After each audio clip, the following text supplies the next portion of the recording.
Hello, movie lovers. Welcome back to Apocaflix Movies, your favorite movie news podcast. No, just kidding, but we are here to report the news. Back again is your host, Jacob Bartley. That's me, and I'm joined by, only one of my movie lovers, Gio Ramos. What's going on, man? Doing good. It feels kind of weird Jake's not here. I feel like, remember T'Chaka in Civil War? It's like, I'm saddened that Steve Rogers will not be doing this, That's how it feels. And especially since Jake is totally Captain America. Where are you at, Jake? Shout out to Jake Berlin. He couldn't make it today. He's, playing baseball or something. All right, well, with that being said, for those of you who don't know how this works, we run down the biggest movie news stories throughout the week. Gio picks them out, and he runs them down for us. So with that out of the way, Gio, what do we got first? This one's exciting. You called it like a couple months ago. And what I'm talking about is, according to Deadline, Brie Larson is Marvel's frontrunner for Captain Marvel. So talk about it, man. You called it. Like, what do you think? You called That's it. all I got to say. No, so I was thinking about this. Forgive me if I'm wrong, but there were no rumors or anything about this at all, right? About Brie Larson, no. So you could go back and listen to our old podcast. I've been saying this for a month or two, maybe even 3 months. Mm-hmm. I've been saying that Brie Larson is my number one choice for Captain Marvel. I think, aside from everything else, I think with Captain Marvel, you have an opportunity to go young because I think this is a character that can be in the Avengers for 15 years once you introduce her. And Brie Larson is like 25, I believe. 26. 26? She's young. She can be Captain Marvel for a while. I understand the want for an Emily Blunt or a Katie Sackhoff, but they're getting up there in age, and they can maybe play the character for 10 years, and that's it. Brie Larson could play this character for 15, 20 years, in my opinion. And not only that, she's a Sacramento native, like representing our hometown. This is like, your hometown, basketball player from your hometown high school going on to win a world championship if she gets the part. Like, this is crazy. And just on top of that, she's an Oscar-winning actress. She just won her Oscar for Room. I've loved her ever since I seen her in 21 Jump Street. She was on a couple episodes of The League, which she was hilarious and really hot in. And she was fantastic in Room. And I'm really excited for the Captain Marvel character in general, regardless of who's playing her. I just picked up her comics, like I was telling you earlier, Gio. And I think that this character I honestly think that this character is going to become one of the leaders of the Avengers once Captain America, Iron Man, Thor all move on. So just as you can tell, I'm super excited. I love this. I hope it's true. I really hope that they can work out a deal. I'm going to actually be really upset if this falls apart.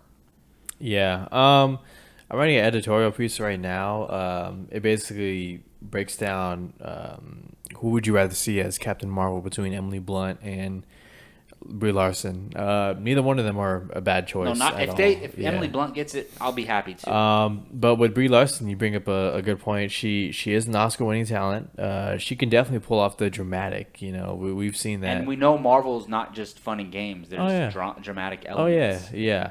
I'm curious to see her in an action flick. We'll get that next year with Kong, right? True. That's another point. She's in Kong, and she has been working out for that too. Maybe Marvel caught like a reel or something of her performance, probably. You know what? I've been saying this for like over 6 months because I remember when the photos of her working out for Kong Skull Island came out, and I was saying, look, she can be Captain Marvel. Like, This is awesome. Yeah. We'll wait and see. There've been a lot it's of not great confirmed names. yet. Keep that in mind. Yeah, but we'll find out soon. Did you get a chance to watch the Batman v Superman and Dawn of Justice Ultimate Edition trailer? I did. What did you think of it? I was skeptical going into watching this, honestly. I was thinking, look, and I got to say this every time I talk about Batman v Superman, I like Batman v Superman. And the more I think about it, the further removed from the film I've been since seeing it, I really like it. Like, I think I gave it a 7 or 7.5, but regardless of that, that's my critic score. Like, my enjoyment of it is higher than that. It's probably like an 8 as far as much as I enjoy it. So I was still going into this trailer skeptical. Like, this is not going to change anything to me. Like, that was my mentality. But I gotta say, this trailer to me is, other than the second Batman v Superman trailer that came out, know if everyone remembers the orders, but I do. Oh no, that was the bad one, right? The second one.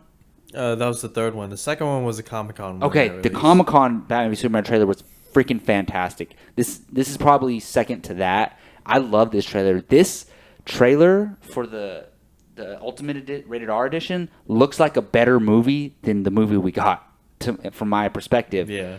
At the same time, the theatrical release is the canon version. No matter what's in this movie, it's not canon. It's just basically a director's cut.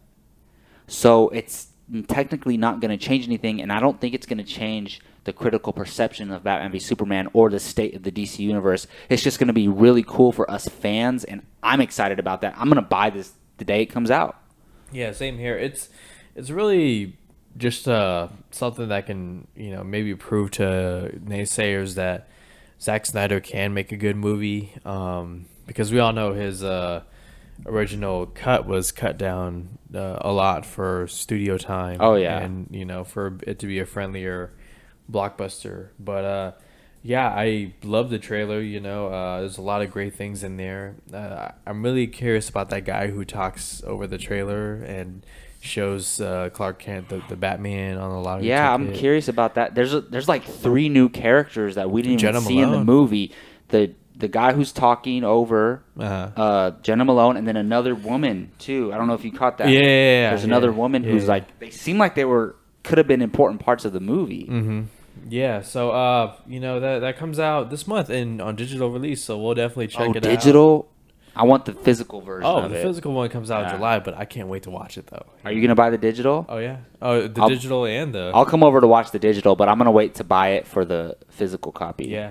Let's talk about video games. Tom Clancy's The Division, which is Ubisoft's best-selling video game ever, and they have titles like Assassin's Creed, Splinter Cell, and all sorts of other ones. But the film adaptation of The Division from Tom Clancy has Jake Gyllenhaal attached, and for me now it's like, this is no longer just another video game movie getting adapted. It now has Jake Gyllenhaal attached. So, did you ever play any of Tom Clancy's games? Rainbow Six? Oh, yeah, the older ones. I used to play them on PlayStation 2. Mm-hmm. Yeah, I've had a lot of fun with them in the past. I'm not a huge gamer or anything. I played a lot when I was a kid. Mm-hmm.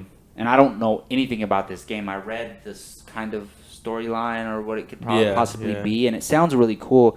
I'm surprised Jake Gyllenhaal signed on for this, honestly, because he's taken a step back from starring in blockbusters or anything of that nature, and also he has had a bad experience starring in a video game adaptation for Prince of Persia. Mm-hmm. That being said, I think he's starting to realize where he's at in his career and realize that he's in the position where he gets to choose what he wants to do and what he wants to be in, and if he took a look at the script or heard the pitch from the directors or the writers of the studio or whatever, and he liked what he heard, that gives me faith in the property. He's became one of my probably top 5 actors working in Hollywood today. I'll see anything he's in. He's a phenomenal actor. He should have been nominated for Nightcrawler.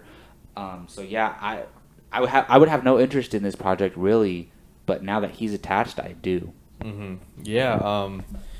Again, for me, it's not Halo or anything that I've been really wanting to see get adapted. But now that Gyllenhaal is attached, it makes it so much more. It's no longer just another video game adaptation getting attached or adapted. So that's really exciting for me. We'll wait and see. It's a few years away.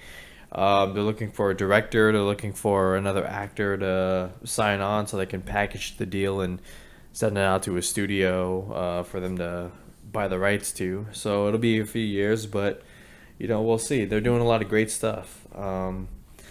So let's talk about Jake Gyllenhaal and Denis Villeneuve.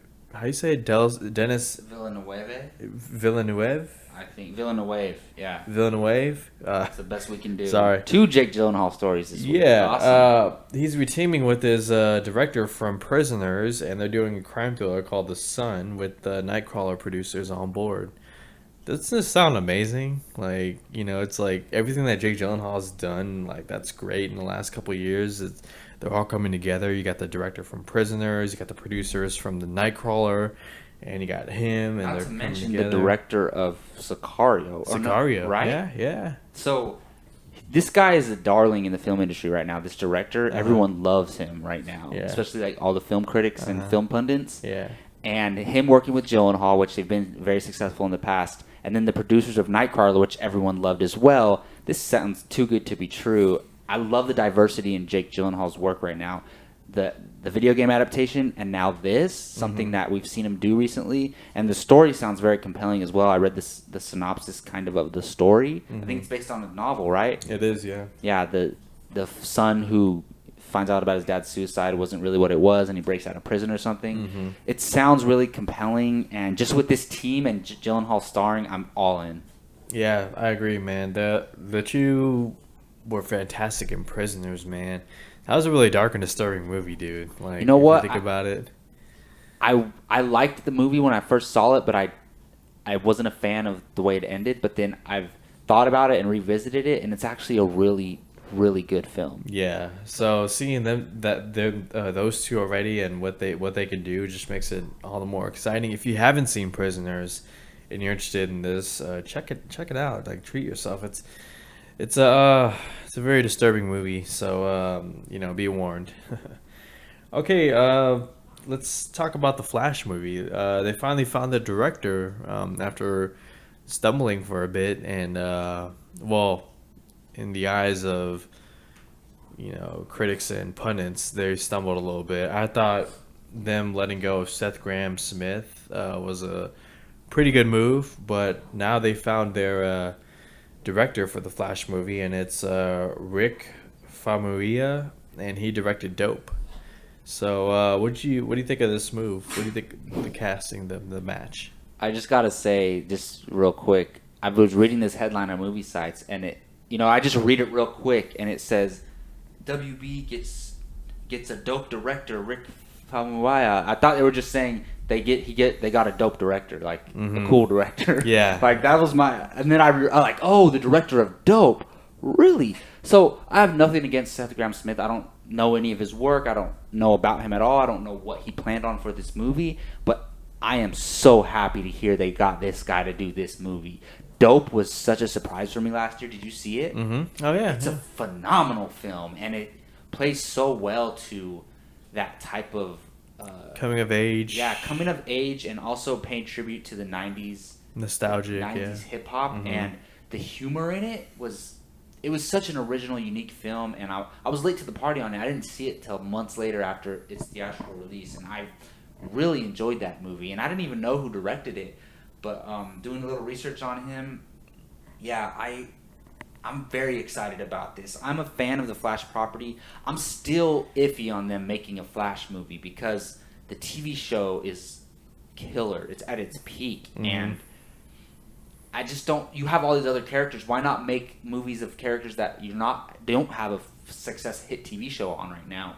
But that being said, I would love to see the character of the Flash in the Justice League, so I'm not complaining at all. Well, yeah, they need it for the Justice League, and so I'm happy for that. I'm cool with Ezra Miller starring, and I'm more excited for this director more than I'm about anything about the Flash so far. So he actually gives me hope in this movie now. Interesting, yeah. I love this news. Seth Grahame-Smith, he's never directed anything before, whether it be indie or blockbuster. And he was a writer on Pride, Prejudice, and Zombies, which I haven't seen, and Abraham Lincoln Vampire Slayer. Those two films I haven't heard really good things about, so I'm glad they got somebody who's a little more successful and proven with this tone. And I guess they're still using Seth Grahame-Smith's script. Isn't it a combination of Seth Grahame-Smith and Phil Lord Lord and Chris Miller? They were Miller. going to direct it before they got Han Solo. Yeah, they were going to direct it. But, so a script from them, and then this guy directing really gives me hope. Good choice. Great pairing.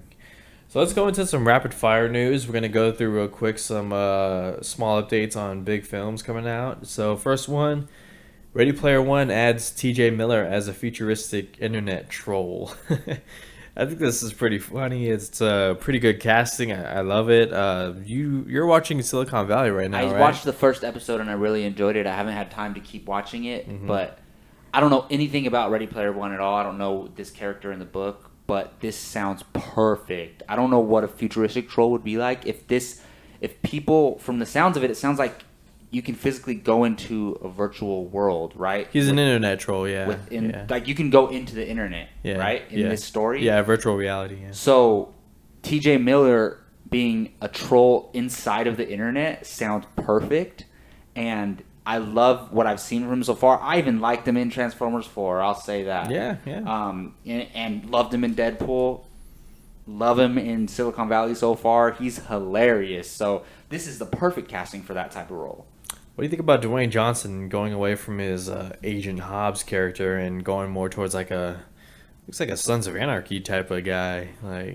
Look, I love The Rock, and I love his enthusiasm about everything that he's doing, but I don't understand this. And I know it's not necessarily him, but did they ever establish that Hobbs was anything other than a strong, man of the law? He was a strong man of the law, but he had a past. Did they say anything about that? All they said was he has a past. Okay, well, I don't know.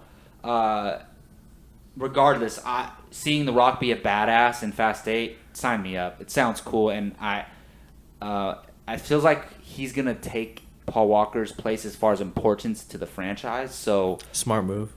If you have to do it, it's unfortunate that he passed away, but if you have to have someone fill that void, perfect choice, The Rock. Maybe his daughter in Furious 7 dies or something, and then he just goes down a dark path. Who knows? Yeah. Well, it's exciting. I'm actually excited for this movie. Suicide. Have you seen the Suicide Squad posters? And I did. And the viral video, the little soccer fun thing. Yeah, Yeah. of course. What do you think of it? It was cool. It was fun. That video was really fun. I enjoyed watching it, and it taught me some things I didn't know about some of the less popular characters like Killer Croc and what is it? El Diablo, and Slipknot. I didn't even know Slipknot was like a rope expert. Something like that. It makes sense though, Slipknot. That was a really fun video to watch, and the posters were cool. I didn't really care for them that much, other than the Harley Quinn poster. I absolutely love. Yeah. It's unhealthy because I'm so attracted to Margot Robbie, and I'm attracted to Harley Quinn in the comics and the cartoons. I don't care. Yeah. And you have Margot Robbie playing Harley Quinn. I was thinking about I'm gonna have like 4 Harley Quinn posters in my room once I get my hands on them. So I love that poster. And real quick, this just broke this morning, but Anthony Hopkins will join the Transformers universe. Really? I guess he's voicing elderly one of the Transformer Autobots or something. What do you think about that? I like it. I thought he was gonna. I was like surprised if he was gonna actually play a role where he acts. Oh, same here. Like, yeah. Really? But he has a powerful voice. Looking at him as Odin, his voice is so powerful. So that's perfect, actually. That actually gives me a little bit of hope for the franchise if he signed on. So cool. I mean, I know it's a paycheck, but still. All right, well, let's move on to our Showdown Sunday recap, where every Sunday I write something for Showdown Sunday, whether it be directors, actors, characters, or writers going against each other, and you guys vote who wins. This week I didn't go. I wasn't fair to everyone. I pretty much put Professor X and Magneto against each other. I put the two characters, like I just said, against each other, and I wanted to know through 6 films, X-Men 1, 2, and Last Stand, First Class, Days of Future Past, and Apocaflix, all 6 films, which character has been blessed with a better portrayal, I guess I could say. And you have 2 really good actors for each character. You got Patrick Stewart, James McAvoy for Professor X, and then Michael Fassbender and Ian McKellen for Magneto. So both are really great, but if you had to choose one, who gave the stronger portrayal, which duo, and I don't know, kind of also involves what they brought to the character too. So did you have time to think about this? What did you think? Yeah, this is probably, I've said this before, but this takes the cake for the hardest Showdown Sunday you've ever put on there because love both characters and all 4 actors are phenomenal in the roles. Yeah.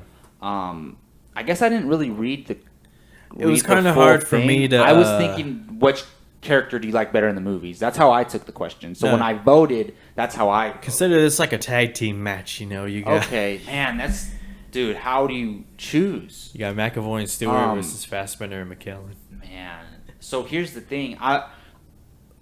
My first reaction, I feel more drawn to Professor X. Like I feel like everyone could say, "Oh, I'm either a Charles or I'm an Eric Lyncher." Like everyone can like say I'm one of those guys. Yeah. And I feel like I'm more of a Professor X. Like I would be more of a pacifist and like I would be more like Professor X if I was a mutant.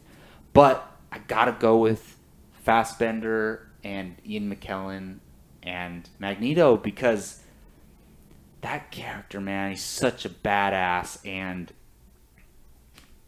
while Fassbender portrays that badass part so well, Ian McKellen's Magneto's badass too. Look at him in Days of Future Past when he as soon as they say, "Oh, they found us, they're coming."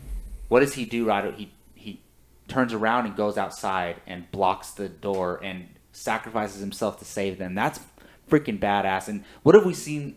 And yeah, I know we're talking about the performances, but the character is just freaking amazing, and he's arguably had the best story in the whole entire starting franchise. with X-Men 1. Well, think about that.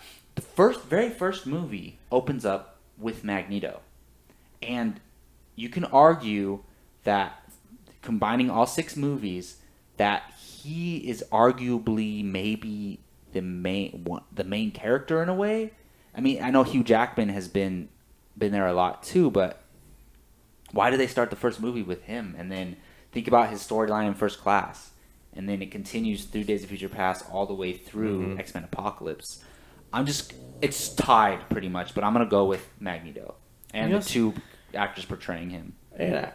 I mean, I know these are just moments, but Magneto just the first time he breaks out of the prison in X-Men 2 and he's just standing there with a smirk on his face, and it's done so well and how he gets the medal. And then even in X-Men 3, like I mean, there's moments in there that get a little crazy, but I mean, Patrick Stewart, he has that moment with Famke Janssen, the Jean Grey. Yeah, starts off great, but then it gets all like I mean, and Magneto gets really upset when Charles dies, which that's been consistent with that throughout the whole franchise. That yes, they're gonna fight for what they believe in and go against each other, but they love each other as brothers. You can't go wrong with this pick, but I got to go with Fassbender and McKellen for me. I mean, they when they're given something to do, they really hit it. And Patrick Stewart's not done yet. We're gonna see him in Wolverine 3. So what also goes into it? I think it's harder to play a villain that is also really, when you break it down, has a lot of heart and has a good heart, but he's still a bad guy ultimately. I think that's harder to play. This latest X-Men movie should not have been called Apocalypse. It should have just been X-Men Magneto, featuring Apocalypse. Think about the First Class. It's like those are his movies pretty much. Yeah. So that's it. All right. Well, that's gonna wrap up Apocaflix movie news. A little bit shorter than usual, but that might be a little better for all you listeners out there. No Jake Berlin today, but we'll see him back next week for sure. I want to thank Giorgio for grabbing the topics and running them down today. Where can they find you online, man? You can find me on Twitter at GioRamos24 and apocaflixmovies.com. And you can find me, Jacob Bartley, on Twitter at JacobBartley_, on Instagram at Jacob Ryan Bartley, and on this Apocaflix Movies YouTube channel. Subscribe, hit that like button, comment. Let us know what you thought about all the topics that we talked about today. Anything you want to talk about, just drop it in that comment section, and I will get back at you. Till next time, y'all take care.